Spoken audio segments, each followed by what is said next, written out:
이스라엘의 복원. 하나님의 사랑에 의해 생명 안에서 변화됨. 2주 개요. 호세아서 14장 4절부터 8절까지는 호세아서 2장 15절부터 23절까지, 3장 5절, 6장 1절부터 3절까지, 10장 12절에 게시된 것과 같이 복원된 이스라엘을 묘사한다. 내가 이스라엘에게 이슬과 같으리니.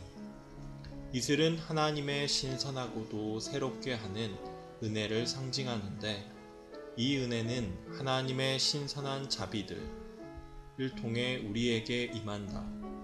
이 은혜, 곧 우리의 누림을 위해 우리의 생명 공급이 되시도록 과정을 거치시고 완결되신 삼일 하나님께서 우리를 적시신다. 이슬은 매일의 은혜, 곧 우리가 매일 받아들이는 은혜를 상징한다. 아침마다 주님의 은혜는 신선한 이슬처럼 우리 위에 내려온다. 만나는 이슬, 곧 아침 이슬과 함께 온다. 아침 이슬은 만나를 주기 위한 기반이다. 우리가 아침에 주님과 함께하는 시간 동안 만나를 거두고자 한다면 이슬의 신선함, 곧 하나님의 은혜의 신선함을 체험해야 한다. 우리가 아침에 말씀을 읽는 중에 이슬을 얻을 때마다 말씀은 참으로 우리에게 음식이 된다. 우리의 체험은 이슬이 있는 곳에 만나도 있다는 것을 증언한다.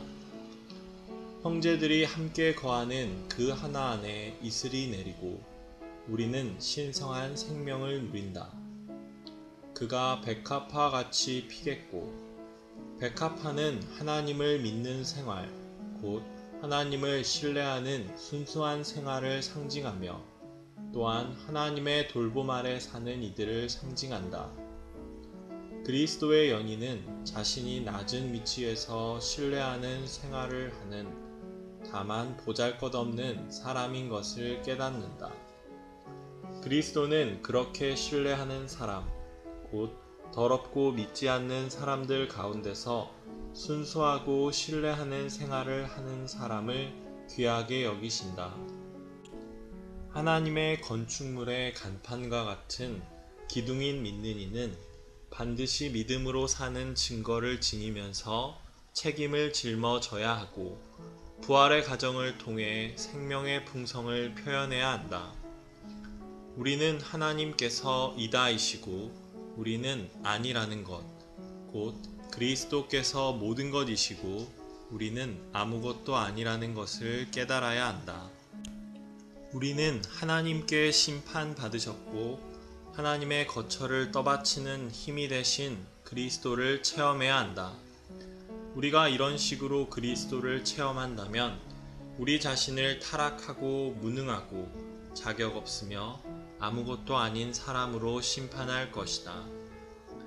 우리는 반드시 하나님을 믿음으로 살아야 하며 우리의 어떠함에 의해서나 우리가 할 수 있는 것에 의해서 살지 말아야 한다. 우리는 반드시 우리의 어떠함에 의해서가 아니라 우리를 향한 하나님의 어떠함에 의해 존재하는 백합화이어야 한다. 내가 사는 것이 아니라 그리스도께서 내 안에 사신다. 이것이 백합화이다. 그가 레바논 백향목같이 뿌리가 박힐 것이라. 레바논 백향목같이 뿌리가 박히는 것은 부활하고 높여지고 고귀한 인성 안에 확고히 서 있는 것을 상징한다. 호세아서 14장 5절에서 백합화가 피는 것은 레바논 백향목의 뿌리와 연관되어 있다. 백합화는 단순하고 복잡하지 않은 생명, 곧 믿음과 신뢰에 연약한 생명을 말한다. 백향목은 깊고 감추어진 뿌리를 갖고 있는데 이것은 우리가 깊은 영적인 뿌리를 갖고 깊이 묻힐 필요가 있음을 예표한다. 그의 가지는 퍼지며 그의 광채는 올리브 나무와 같고 그의 향기는 레바논 백향목 같으리니 그의 가지가 퍼지는 것은 번성과 확장을 상징한다. 그의 광채가 올리브 나무 같다는 것은 열매 맺음 안에 있는 영광을 상징한다.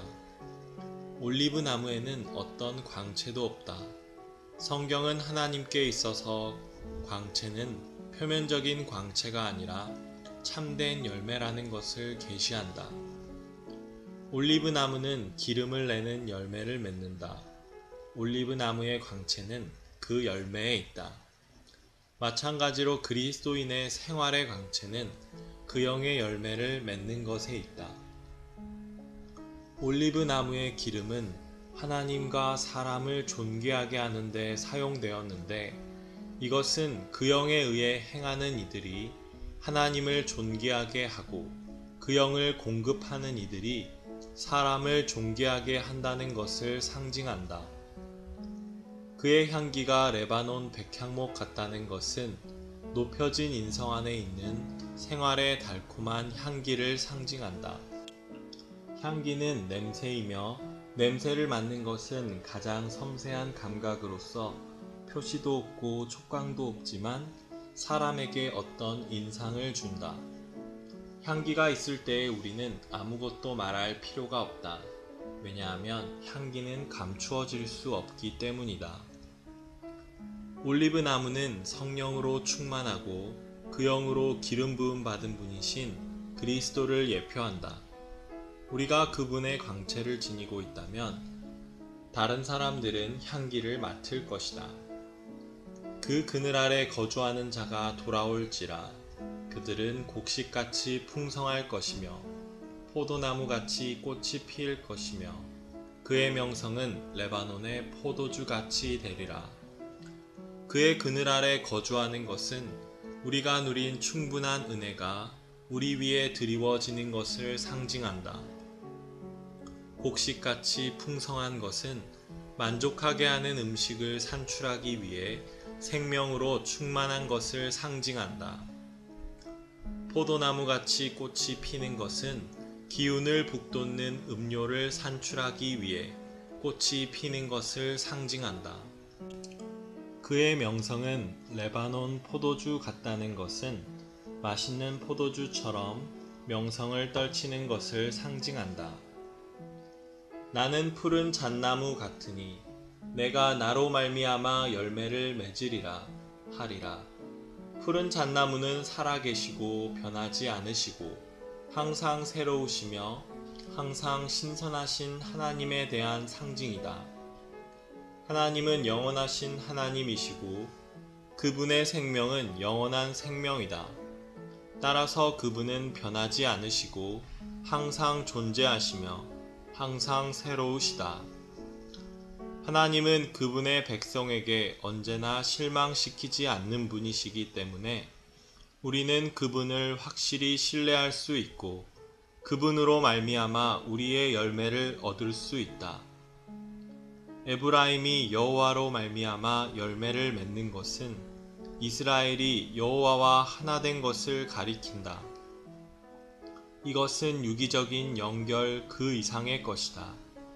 이것은 한 생명과 한 본성과 한 생활 안에서 둘이 하나가 된 것이다. 호세아서 14장 4절부터 8절까지는 주님의 회복 안에 있는 모든 지방 교회에 대해 우리가 기대하고 있는 상황을 묘사해 주는 그림이다. 호세아서 14장 4절부터 7절까지에 묘사된 이스라엘의 변화는 생명 안에 있는 사랑이라는 요인에 근거한 것이다. 아들을 향한 아버지의 사랑과 같은 생명 안에 있는 사랑은 생명의 성장을 통해 사람들을 변화시킨다. 우리와 하나님의 관계는 신성하고 영원한 생명에 속한 것이다. 이 생명은 우리를 살리고 거듭나게 하며 위치적으로와 기질적으로 우리를 거룩하게 하고 우리를 새롭게 하고 변화시키고 같은 형상이 되게 하고 성숙시키고 영광스럽게 하여 생명과 본성과 외양과 영광에서 우리를 하나님과 똑같이 만든다. 호세아서 처음에 이스라엘은 음녀였지만 호세아서 마지막에서 이스라엘은 아들이 되었다. 따라서 이 책의 결과는 하나님의 사랑으로 생명 안에서 변화되는 것이다. 이스라엘의 복원. 하나님의 사랑에 의해 생명 안에서 변화됨. 2주 1일. 아침의 누림. 호세아 14장 5절. 내가 이스라엘에게 이슬과 같으리니. 시편 133편 1절. 보라, 형제들이 연합하여 동거함이 어찌 그리 좋고도 즐거운고. 3절. 헐몬의 이슬이 시온의 산들에 내림 같도다. 거기서 여호와께서 복을 명령하셨나니 곧 영원한 생명이로다. 호세아서 14장 4절부터 8절까지 해서 우리는 호세아서 2장 15절부터 23절까지, 3장 5절, 6장 1절부터 3절까지, 10장 12절에 게시된 것과 같이 복원된 이스라엘에 대한 그림을 본다. 여호와께서 그들의 변절을 고치실 것이다. 여호와는 그들을 마음껏 사랑하실 것인데 이것은 그분의 진노가 그들에게서 떠날 것이기 때문이다. 그분은 이스라엘에게 이슬과 같으실 것이다.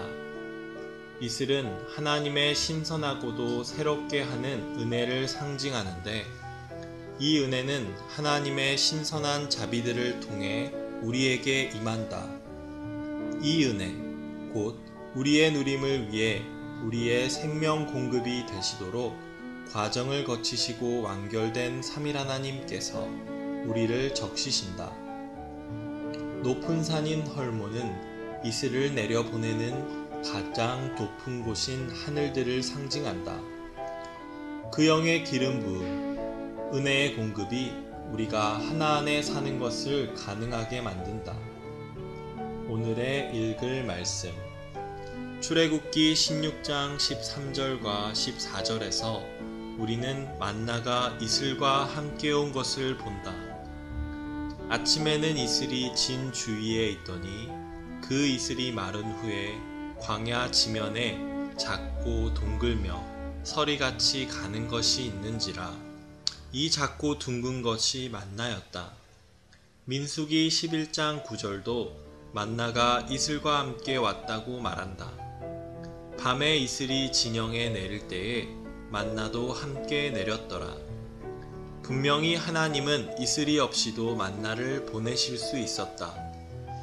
만나가 이슬과 함께 왔다는 사실은 분명한 영적 의미를 갖는다. 이것에 관한 나의 체험이 아직 온전하지 않기 때문에 나는 왜 만나가 이슬과 함께 왔는지를 다 설명할 수 없다.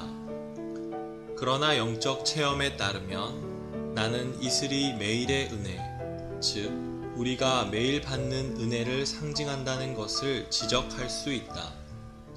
시편 133편 3절은 헐몬의 이슬이 시온의 산들에 내림 같도다 라고 말한다. 이슬은 주 예수 그리스도의 은혜를 상징한다. 이슬은 비나 눈이나 서리와는 다르다. 이슬은 비보다 부드러우며 서리처럼 차갑지 않다. 에레미야애가 3장 22절과 23절에 따르면 이슬과 같은 하나님의 긍휼은 아침마다 새롭다. 구약에서의 긍휼은 결국 신약에서 은혜가 된다. 그렇기 때문에 예레미야는 예레미야애가 3장에서 긍휼이라는 단어를 사용했다. 주님의 은혜는 이슬처럼 아침마다 새롭다. 우리는 은혜가 우리에게 임하시는 하나님이라는 것을 수차례 지적했다. 하나님께서 긍휼과 자비가 충만하셔서 적극적으로 우리에게 임하실 때 하나님은 우리에게 은혜가 되신다. 만나는 항상 이 은혜를 수단으로 하여 온다. 우리는 성도들에게 매일의 시작에 아침 부흥을 갖도록 격려한다. 그러나 우리가 규칙적으로 아침에 부흥의 시간을 갖더라도 종종 이슬의 새로움을 체험하지 못할 수 있다. 결국 우리는 만나를 모으지 못한다. 그 대신 말씀이 흰 종이 위에 검은 글씨로만 보인다. 그러나 우리가 아침에 이슬을 체험할 때에는 언제나 하나님께서 우리에게 임하시고 우리를 방문하신다는 것을 안다. 이러한 하나님의 방문하심이 우리의 은혜이신 주님이다. 우리의 체험은 이슬이 있는 곳에 또한 만나가 있다는 것을 입증한다. 우리가 아침에 말씀을 읽는 중에 이슬을 얻을 때마다 말씀은 참으로 우리에게 음식이 된다. 만일 우리가 새롭게 하는 이슬을 갖지 않는다면 우리는 이슬과 함께 오는 만나를 가질 수 없다. 만나와 이슬에 대한 이러한 그림은 매우 귀중하다. 참으로 한 폭의 그림이 1000마디 말보다 낫다. 아침 이슬은 우리를 새롭게 한다. 이러한 이슬, 즉 이러한 은혜가 없다면 우리는 매우 메마르다. 그러나 이슬과 함께 있을 때 우리는 적셔지고 새롭게 된다. 만나가 홀로 오는 것이 아니라 이슬과 함께 오는 것으로 인해 주님께 감사한다. 아침에 이슬과 함께 온 만나를 거두는 것에 관해서 우리에게는 더 많은 교리가 필요하지 않다. 우리에게 필요한 것은 우리의 일상생활에서 더 많은 체험을 갖는 것이다. 이스라엘의 복원, 하나님의 사랑에 의해 생명 안에서 변화됨. 2주 2일 아침의 누림. 호세아 14장 5절. 그가 백합화 같이 피겠고. 아가 2장 1절로 2절. 나는 샤론에 수선하여 골짜기의 백합화로다. 여자들 중에 내 사랑은 가시나무 가운데 백합화 같도다. 마태복음 6장 28절. 또 여러분은 왜 옷에 대하여 염려하십니까? 들의 백합화가 어떻게 자라는지 잘 생각해 보십시오. 수고도 하지 않고 눌레질도 하지 않습니다. 호세아서 14장 5절 하반절에 따르면 이스라엘은 하나님을 신뢰하는 순수한 생활을 상징하는 백합화와 같이 필 것이다. 아가 2장 1절에서 연인은 자신이 다만 보잘것없는 사람으로서 한 면에서는 평범한 세상, 샤론, 평원을 의미함에서 아름답지만 멸시받는 생활을 하며 또 한 면에서는 낮은 위치에서 순수하고 신뢰하는 생활을 한다는 것을 겸손히 깨닫는다. 여기서 그리스도는 세상을 사랑하는 가늠하는 여자들 가운데 있는 그분의 연인이자 더럽고 믿지 않는 사람들 가운데 순수하고 신뢰하는 생활을 하는 사람인 그녀를 귀하게 여기신다. 오늘의 읽을 말씀. 신성한 생명의 풍성을 표현하는 믿음의 생활은 복잡하고 뒤얽힌 상황들에서 그리스도의 십자가의 죽음을 체험한 것의 결과이다. 열왕기상 7장 16절부터 20절까지 해서 영적인 의미에 따르면 기둥 꼭대기에 공 같은 두 개의 머리는 일종의 증거로서 다음의 것을 가리키고 있다. 자신을 하나님의 심판 아래 두고 자신을 아무것도 아닌 것으로 여기는 사람들은 복잡하고 뒤얽힌 상황 가운데서 부활의 과정을 통하여 완전한 책임을 짊어질 수 있고 신성한 생명의 풍성을 표현할 수 있는데 이것은 그들이 자신에 의해서가 아니라 하나님에 의해서 살기 때문이다. 하나님의 건축물의 간판과 같은 기둥이 믿는 이는 반드시 믿음으로 사는 증거를 지니면서 책임을 짊어져야 하고 바둑판 무늬의 끝냄과 사슬 무늬의 제한 아래서 부활의 과정을 통해 생명의 풍성을 표현해야 한다. 이러한 복잡한 상황 속에서 책임을 지기 위해서 우리는 하나님을 믿음으로 말미암아 살아야 한다. 열왕기상 7장 19절은 주랑 기둥 꼭대기에 있는 머리는 백합화 모양으로 만들었으며 라고 말한다. 백합화는 하나님을 믿음으로 사는 생활을 상징한다. 먼저 우리는 우리가 타락하고 무능력하고 자격 없다는 것과 또 우리가 아무것도 아니라는 것을 인식하며 우리 자신을 유죄 판결해야 한다. 그러고 나서 우리는 우리의 어떠함에 의해서나 우리가 할 수 있는 것에 의해서 사는 것이 아니라 하나님을 믿음으로 살아야 한다. 우리는 반드시 우리의 어떠함에 의해서가 아니라 우리를 향한 하나님의 어떠함에 의해 존재하는 백합화이어야 한다. 오늘 이 땅에서의 우리의 생활은 하나님께 달려있다. 얽히고 복잡한 교회 생활 안에서 우리가 과연 어떻게 책임을 질 수 있는가? 우리 자신으로는 할 수 없지만 하나님을 믿음으로 말미암아 산다면 할 수 있다. 내가 사는 것이 아니라 그리스도께서 내 안에 사신다. 이것이 백합화이다. 책임을 지시는 분은 내가 아니라 그분이시다. 나는 내 자신에 의해서가 아니라 그분에 의해서 살며 내 자신에서가 아니라 그분에 의해서 사역한다. 아가 2장 1절과 2절에서 추구하는 이는 나는 골짜기의 백합화로다 라고 말한다. 그때 주님은 여자들 중에 내 사랑은 가시나무 가운데 백합화 같도다 라고 답하신다. 도대체 이 세상에 어떤 건축가가 꼭대기에 백합화 모양이 있는 그러한 기둥머리를 떠받치는 놋 기둥을 설계하겠는가? 인간적으로 말해서 이것은 의미가 없지만 영적으로 말해서 이것은 매우 의미심장하다. 한편으로 우리는 유죄 판결받고 심판받은 놋이다. 다른 한편으로 우리는 살아있는 백합화들이다. 놋은 내가 아니다를 의미하고 백합화는 오직 그리스도를 의미한다. 백합화 같은 사람들은 지금 내가 사는 생명은 믿음 안에서 곧 예수 그리스도의 믿음 안에서 사는 생명입니다. 라고 말할 수 있다. 이 모든 것에 의해 우리는 우리가 바둑판 무늬와 사슬 무늬로 가득한 복잡하고 뒤얽힌 상황 속에서 불가능한 책임을 지고 있는 백합화들이라는 것을 알 수 있다. 장로들은 주님, 이 복잡한 상황들을 제하소서 라고 말하지 말아야 한다.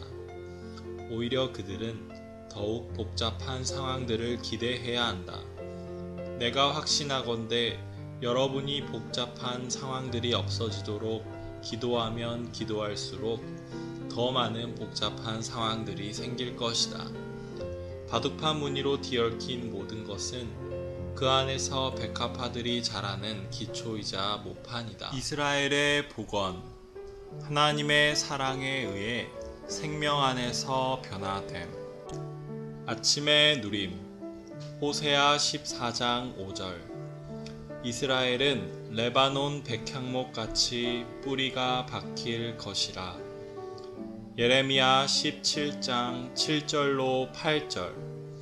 그러나 무릇 여호와를 의지하며 여호와를 의뢰하는 그 사람은 복을 받을 것이라. 그는 물가에 심어진 나무가 그 뿌리를 강변에 뻗치고 더위가 올지라도 두려워하지 아니하며 그 잎이 청청하며 가무는 해에도 걱정이 없고 결실이 그치지 아니함 같으리라. 호세아서 14장 5절에서 이스라엘은 레바논의 백향목같이 뿌리가 박힐 것이고 그 가지는 퍼질 것이다. 아가 3장 9절은 레바논 나무로 만든 가마에 대해 말한다. 왕국 시대에서 가마로 상징된 그리스도의 연인과 가마에 타는 사람으로 상징되신 그리스도는 하나로 연결되어 승리를 축하한다. 그리스도의 연인은 가마, 곧 그리스도를 위한 운송 수단이며 이것은 부활하고 높여진 고귀한 인성으로 그리스도 자신께서 만드신 것으로서 그 기반은 하나님의 본성이고 그 버팀대는 그리스도의 구속이며 그 자리는 그리스도의 왕권이다. 오늘의 읽을 말씀 호세아서 14장 5절 상반절에 내가 이스라엘에게 이슬과 같으리니 라는 말씀이 모든 것의 시작이다. 모든 것이 그리스도이다. 그리스도는 우리에게 의와 거룩하게 함과 구속이 되신다. 이슬은 나무와 꽃에게 가장 중요한 것이다. 우리에게 이러한 이슬이 기초가 된다면 우리는 반드시 백합화와 같이 꽃피고 레바논 백향목 같이 뿌리가 박힐 것이다. 여기서는 백합화가 꽃피는 것과 레바논의 백향목 뿌리를 함께 연결한다. 백합화는 하나님께서 심으신 단순하고 복잡하지 않은 생명, 곧 믿음과 신뢰에 연약한 생명을 말한다. 백향목은 깊고 감추어진 뿌리를 갖고 있는데 이것은 우리가 깊은 영적인 뿌리를 갖고 깊이 묻힐 필요가 있음을 예표한다. 이것은 십자가를 예표한다. 백향목은 지면 위에 보이는 부분보다 땅 속에 보이지 않는 부분이 100배나 더 많다. 우리의 생활 중에 보이는 것은 얼마이며 사람들이 볼 수 없는 것은 얼마인가? 하나님과 우리 사이에 은밀한 일이 있는가? 이 때문에 어떤 커다란 계시들은 감추어졌다가 수년이 지난 후에야 사람들에게 알려지는 것이다. 사람은 작고 연약한 백합화를 보지만 하나님은 밑에 있는 뿌리를 보신다. 우리의 뿌리는 백향목의 뿌리와 같은가? 말씀이 말라버리는 한 가지 원인은 뿌리가 없는 것이다. 뿌리란 무엇인가? 나무에서 밖으로 노출되고 보이는 부분은 줄기이고 땅속으로 묻혀 보이지 않는 부분은 뿌리이다. 식물의 생명에서 보이는 부분이 가지이고 보이지 않는 부분이 뿌리이다. 그러므로 뿌리는 감추어진 생활을 말한다. 주님 앞에 뿌리가 없는 사람의 생명은 반드시 마르게 된다. 영적인 방면에서 감추어진 생활이 없이 모든 것이 다 사람 앞에 노출된 사람은 뿌리가 없는 사람이다. 뿌리는 곧 보이지 않는 감추어진 부분이다. 밖에 노출되어 보이는 부분은 뿌리가 아니다. 형제 자매들이여, 여러분 자신의 생활 가운데 사람 앞에 보이는 생활 외에 주님 앞에서 감추어진 생활이 얼마나 되는지를 스스로 물어보아야 한다. 만일 여러분에게 있는 것이 밖에 노출된 것 뿐이라면 해가 떠서 우리를 내리쬐을 때 우리는 즉시 말라버릴 것이다. 영적 생활에 있어서 감추어진 생활처럼 우리를 지켜주는 것은 없다. 어떤 형제나 자매가 걸려 넘어지는 것이 우연히 돌발적으로 일어난 일이라고 생각하지 말라. 그것은 주님 앞에서 그의 감추어진 생활에 이미 문제가 생긴 것이다. 그에게는 뿌리가 없기 때문에 해가 떠서 그를 내리쬐자마자 걸려 넘어진 것이다. 마태복음 6장 6절에서 주 예수님은 그러나 그대는 기도할 때 그대의 골방에 들어가 문을 닫고 은밀한 가운데 계시는 아버지께 기도하십시오. 은밀한 가운데 보시는 그대의 아버지께서 갚으실 것입니다. 라고 말씀하셨다. 문을 닫는다는 것은 곧 감추어진 생활을 갖는 것이다. 이것이 곧 뿌리이다. 주님께서 은밀한 가운데 보시는 그대의 아버지께서 라고 하신 말씀은 아주 특별하다. 5. 기도는 보이는 것이다. 우리는 항상 기도를 들리는 것이라고 생각한다. 그러나 주님은 보이는 것이라고 말씀하셨다. 이스라엘의 복원. 하나님의 사랑에 의해 생명 안에서 변화됨. 2주 4일. 아침의 누림. 호세아 14장 6절. 그의 가지는 펴지며 그의 광채는 올리브 나무와 같고 그의 향기는 레바논 백향목 같으리니. 고린도후서 2장 14절. 그러나 하나님께 감사드립니다. 하나님은 그리스도 안에서 항상 우리를 개선 행진 가운데 이끄시며 어디서나 우리를 통하여 그리스도를 아는 지식의 향기를 나타내십니다. 호세아서 14장 6절에서 이스라엘의 가지는 퍼질 것이며 번성과 확장을 상징함. 그의 광채는 올리브 나무, 신실함 가운데 있는 영광을 상징함과 같을 것이고 그의 향기는 레바논 백향목, 높여진 인성 안에 있는 생활의 달콤한 향기를 상징함과 같을 것이다. 오늘의 읽을 말씀. 호세아서 14장 5절부터 7절까지를 읽어보자. 내가 이스라엘에게 이슬과 같으리니 그가 백합화 같이 피겠고 레바논 백향목 같이 뿌리가 박힐 것이라. 그의 가지는 퍼지며 그의 광채는 올리브 나무와 같고 그의 향기는 레바논 백향목 같으리니 그 그늘 아래 거주하는 자가 돌아올지라. 그들은 곡식같이 풍성할 것이며 포도나무같이 꽃이 필 것이며 그의 명성은 레바논의 포도주같이 되리라. 위의 성경 말씀에서 3번 레바논이 언급된다. 한 번은 백합화와 관련돼서 언급되고 또 한 번은 올리브 나무와 관련해서 언급되며 마지막 한 번은 포도나무와 관련해서 언급된다. 레바논이 강조되는 것은 레바논 산 위에 키가 크고 뿌리가 아주 깊은 백향목이 있기 때문이다. 성경에서는 레바논의 백향목이 세상에서 가장 높고 큰 나무를 대표하고 또한 깊이 뿌리 박는 사람들을 상징한다. 성경의 이 단락은 한면으로는 백합화와 관련해서 레바논을 말하고 또 한면으로는 올리브 나무와 관련해서 레바논을 말하며 마지막으로는 포도나무와 관련해서 레바논을 말한다.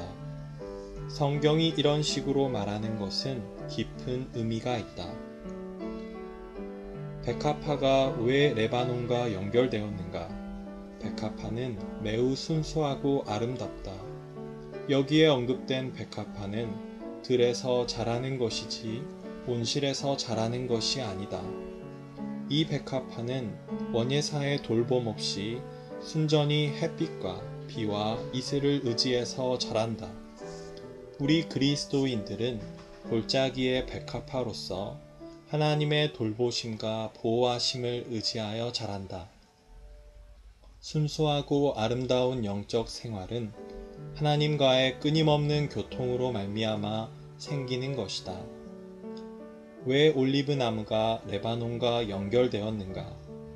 사람들이 볼 때 올리브 나무는 광채가 조금도 없다. 모란 꽃에 광채가 있다는 말은 이해할 수 있지만 광채를 올리브 나무에 비유하는 것은 전혀 어울리지 않는다. 그러나 성경은 하나님께 있어서 광채는 표면적인 광채가 아니라 참된 열매라는 것을 계시한다. 올리브 나무는 기름을 내는 유실수이므로 올리브 나무의 광채는 그 열매에 있다. 마찬가지로 그리스도인의 광채는 그 영의 열매를 맺는 것이다. 이러한 열매는 깊은 곳에 뿌리를 박아 얻을 수 있는 것이다. 그러므로 그의 광채는 올리브 나무와 같고 그의 향기는 레바논 백향목 같으리니 라고 말한 것이다. 여기에서 3번이나 레바논을 언급한 것은 우리에게 깊은 생활에 주의하라는 것이다. 이 깊은 생활은 숨겨진 생활이고 겉모양은 매력적이지 않으며 눈에 띄지도 않지만 이 생활은 단순하게 하나님을 앙망하고 열매를 많이 맺을 수 있는 생활이다. 이러한 생활이 바로 그리스도인이 가져야 할 생활이다. 올리브 나무는 올리브 기름으로 상징되시는 그 영으로 기름 부어지시고 성령으로 충만한 분이신 그리스도를 상징한다. 올리브 나무의 기름은 하나님과 사람을 존귀하는 데 사용되는데 이것은 그 영에 의해 행하는 이들이 하나님을 존귀하게 하고 그 영을 공급하는 이들이 사람을 존귀하게 한다는 것을 상징한다. 호세아서 14장 6절은 그의 광채는 올리브 나무와 같고 그의 향기는 레바논 백향목 같으리니 라고 말한다. 향기는 냄새이며 냄새를 맡는 것은 가장 섬세한 감각으로서 표시도 없고 촉감도 없지만 사람에게 어떤 인상을 준다. 향기가 있을 때에 우리는 아무것도 말할 필요가 없다. 왜냐하면 향기는 감추어질 수 없기 때문이다. 올리브 기름은 성령을 예표한다.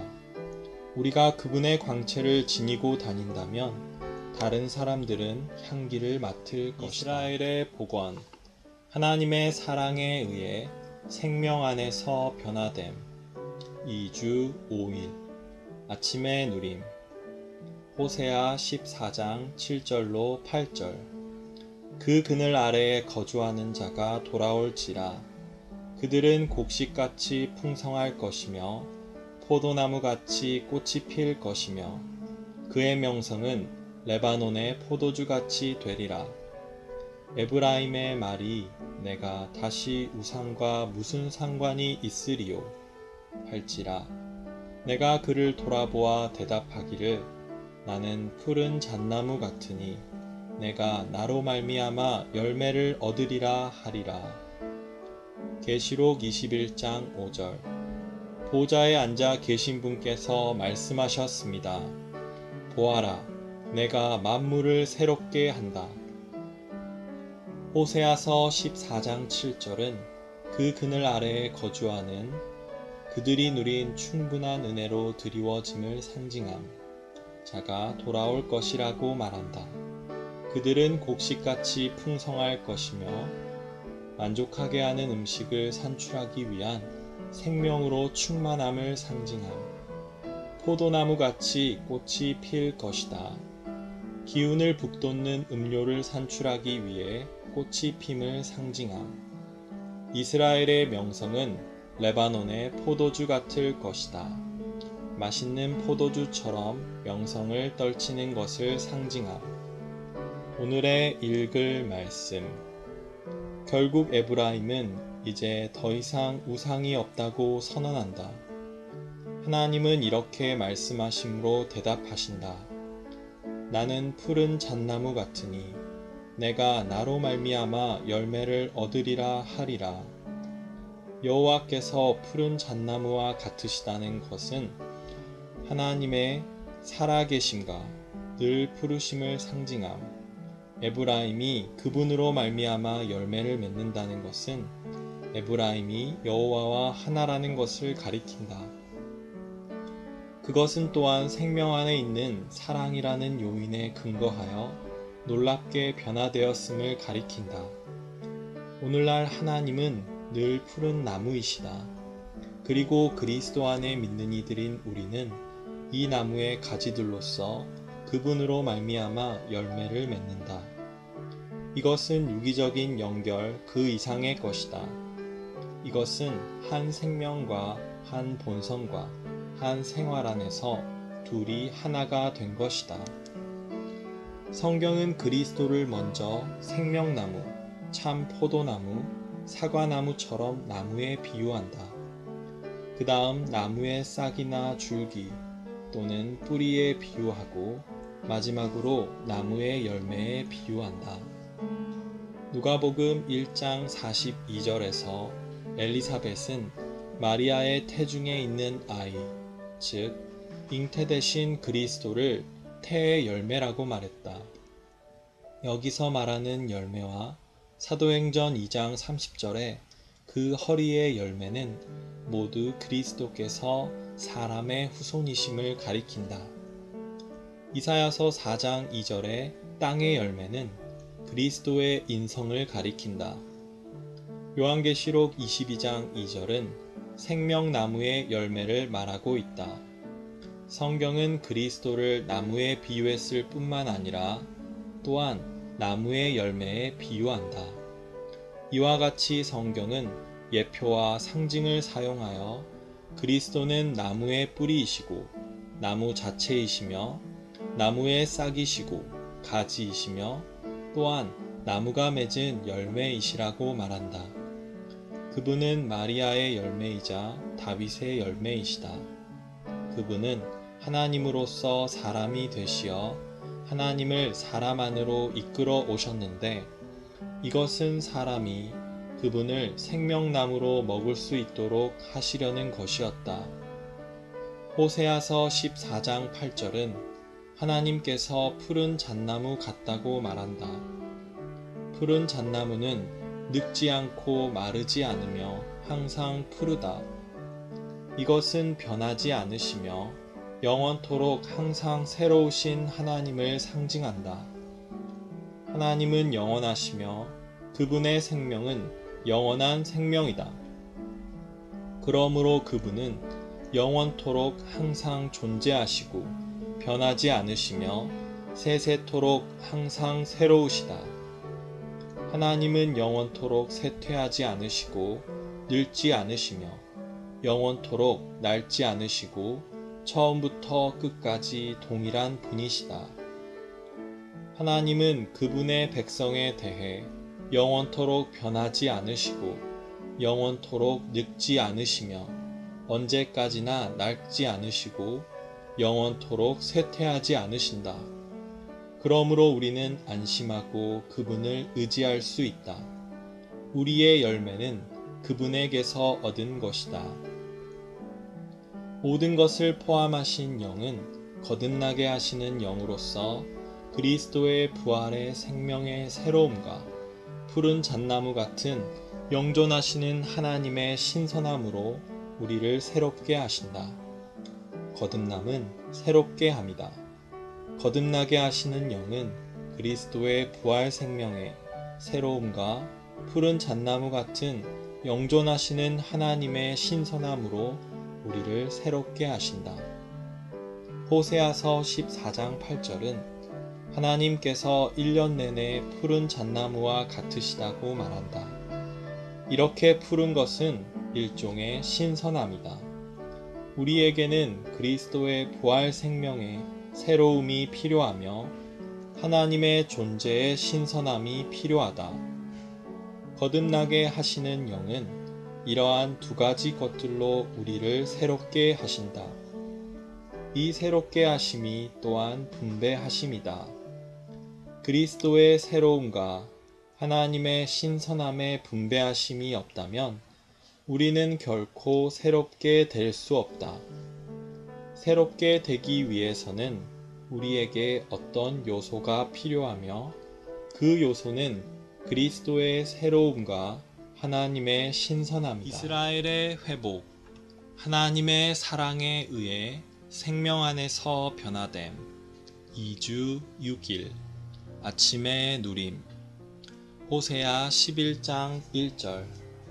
이스라엘이 어렸을 때에 내가 사랑하여 내 아들을 이집트에서 불러냈거늘. 로마서 8장 29절로 30절. 하나님께서 미리 아신 사람들을 그분의 아들과 같은 형상을 이루게 하시려고 또한 미리 정하셨습니다. 그것은 그분의 아들을 많은 형제들 가운데서 맏아들이 되게 하시려는 것입니다. 또 하나님께서 미리 정하신 그들을 또한 부르셨고 부르신 그들을 또한 의롭다 하셨고 의롭다 하신 그들을 또한 영광스럽게 하셨습니다. 하나님은 우리를 새 창조물로 만들기 원하시기 때문에 새로움이신 그분 자신을 우리 존재 안으로 분배하심으로 우리를 새롭게 하셔야만 한다. 성경 66권에서 오직 한 구절, 호세아서 14장 8절만이 하나님께서 푸른 잣나무 같은 상록수처럼 항상 새로우시다고 말한다.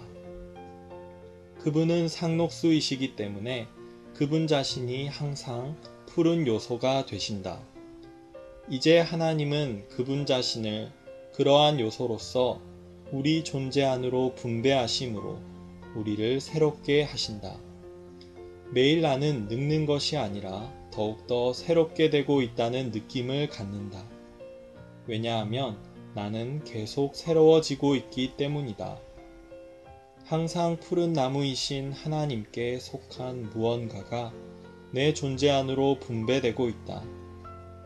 오늘의 읽을 말씀. 호세아서는 여호와의 부정한 아내인 이스라엘의 악한 일들을 강조한다.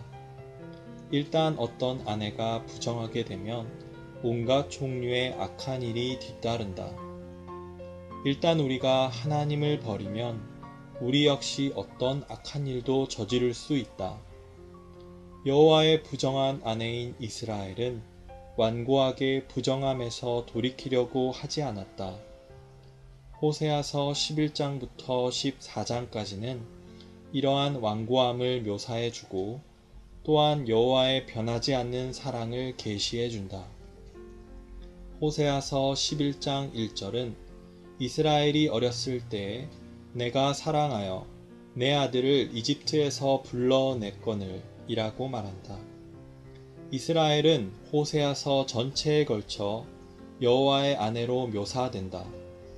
그러나 하나님의 영원하신 사랑에 대해 다룰 때 성경은 이스라엘을 하나님의 아들이라고 부르는데 이것은 이스라엘이 아버지의 생명을 소유하고 있음을 가리킨다. 양자가 아닌 참 아들만이 자기 아버지의 생명을 소유한다. 호세아서 11장 1절은 또한 그리스도께서 하나님의 아들로서 이스라엘과 연합되셨다는 것과 하나님께서 그분을 이집트에서 불러내셨다는 것을 지적한다. 하나님의 영원한 사랑은 아내를 향한 남편의 사랑과 같은 애정어린 사랑이 아니라 아들을 향한 아버지의 사랑과 같은 생명 안에 있는 사랑이다. 아내를 향한 사랑은 애정어린 사랑이지만 아들을 향한 사랑은 생명 안에 있는 사랑이다. 한 면에서 하나님은 우리를 그분의 아내로서 사랑하시며 주 예수님은 우리의 남편이시다. 또 다른 면에서 하나님은 우리의 아버지이시며 우리는 아버지의 아들들이다. 호세아서 11장 4절에 나오는 내가 사람의 줄들, 곧 사랑의 끈들이라는 표현은 하나님께서 신성의 수준에서가 아니라 인성의 수준에서 그분의 신성한 사랑으로 우리를 사랑하신다는 것을 가리킨다. 하나님의 사랑은 신성하지만 사람의 줄들로, 즉 그리스도의 인성을 통해 우리에게 도달한다. 그리스도께서 우리를 이끄시는 사람의 줄들은 그리스도의 육체 되심과 인간 생활과 십자가에서의 죽으심과 부활과 승천을 포함한다. 바로 이 모든 단계에 의해 하나님의 사랑이 그분의 구원 안에서 우리에게 도달한다. 그리스도를 떠나서는 하나님의 영원한 사랑, 곧 하나님의 변하지 않고 굴복시키는 사랑이 우리와 관련하여 효력이 있을 수 없다. 그러나 하나님의 변하지 않는 사랑이 효력이 있는 것은 그 사랑이 그리스도 안에 있고 그리스도와 함께하며 그리스도로 말미암고 그리스도를 위한 것이기 때문이다. 호세아서 14장 4절부터 7절까지의 묘사된 이스라엘의 변화는 생명 안에 있는 사랑이라는 요인에 근거한 것이다. 애정어린 사랑은 변화시키지 못하지만 생명 안에 있는 사랑은 사람들을 변화시킨다. 애정으로 아내를 사랑하는 남편은 아내를 망칠지 모르나 생명 안에서 자기 아들을 사랑하는 아버지는 결코 자기 아들을 망치지 않는다. 아들은 자라면서 변화된다. 우리와 하나님의 관계는 신성하고 영원한 하나님의 생명에 속한 것이다. 이 생명은 우리를 살리고 거듭나게 하며 위치적으로와 기질적으로 우리를 거룩하게 하고 우리를 새롭게 하고 변화시키고 같은 형상이 되게 하고 성숙시키고 영광스럽게 하여 생명과 본성과 외양과 영광에서 우리를 하나님과 똑같이 만든다. 호세아서의 처음에 이스라엘은 음녀였지만 호세아서의 마지막에 이스라엘은 아들이 되었다. 따라서 이 책의 결과는 하나님의 사랑으로 생명 안에서 변화되는 것이다. 이것이 호세아서 14장에 있는 계시이며 우리 모두는 이것을 보아야 한다.